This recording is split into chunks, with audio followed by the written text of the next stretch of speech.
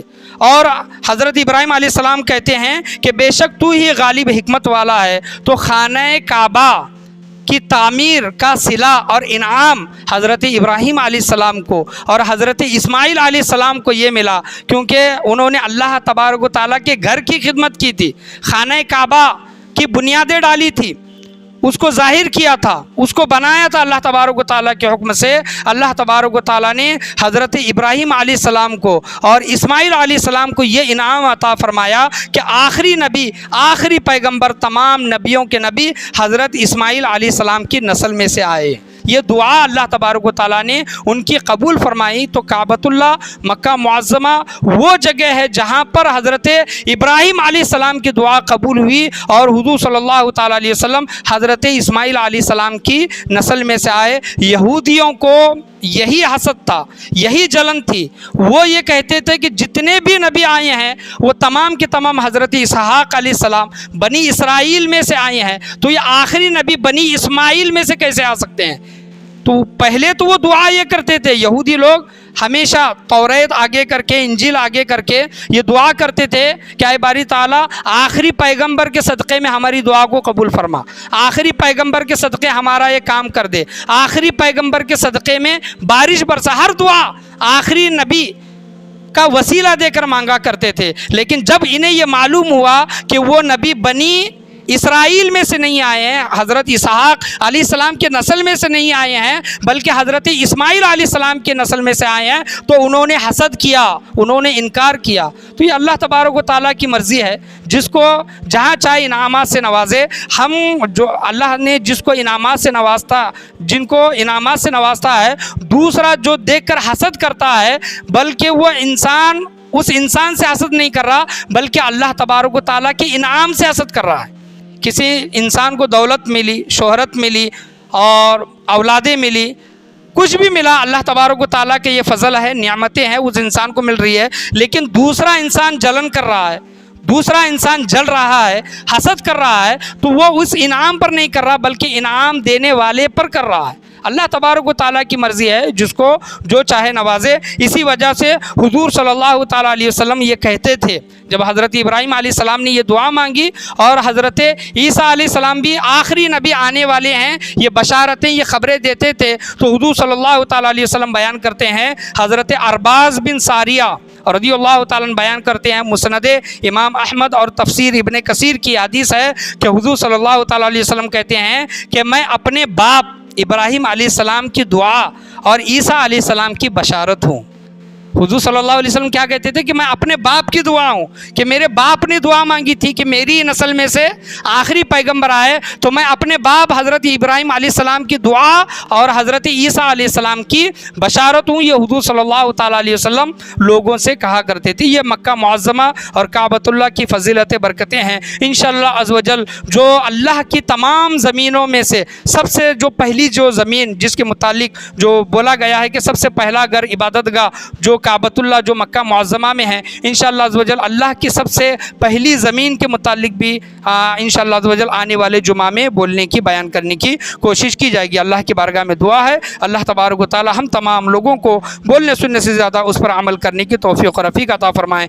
آج کے بیان میں، آج کے درس میں بولنے میں، سننے میں، سمجھنے میں یا پھر سمجھانے میں کسی بھی قسم کی غلطی، کمی بیشی، کوتاہی، خامی، بھول چوک ہوئی ہو، اللہ تبارک و تعالی محض اپنے فضل و کرم سے اسے معاف عطا فرمائے، اور مرنے سے پہلے مکہ معظمہ، کعبۃ اللہ اور مدینہ منورہ کی حاضری ہم تمام لوگوں کو نصیب عطا فرمائے۔ وہ مکہ معظمہ جس سے بے پناہ حضور صلی اللہ تعالیٰ علیہ وسلم محبت فرمایا کرتے تھے، تو ہمیں بھی مکہ شہر سے، مدینہ شہر سے بے پناہ الفت و محبت رکھنے کی اللہ تبارک و تعالی ہم تمام لوگوں کو توفیق و رفیق عطا فرمائے۔ لا الہ الا اللہ محمد رسول اللہ صلی اللہ تعالیٰ علیہ وسلم، وآخر دعوانا ان الحمد للہ رب العالمین۔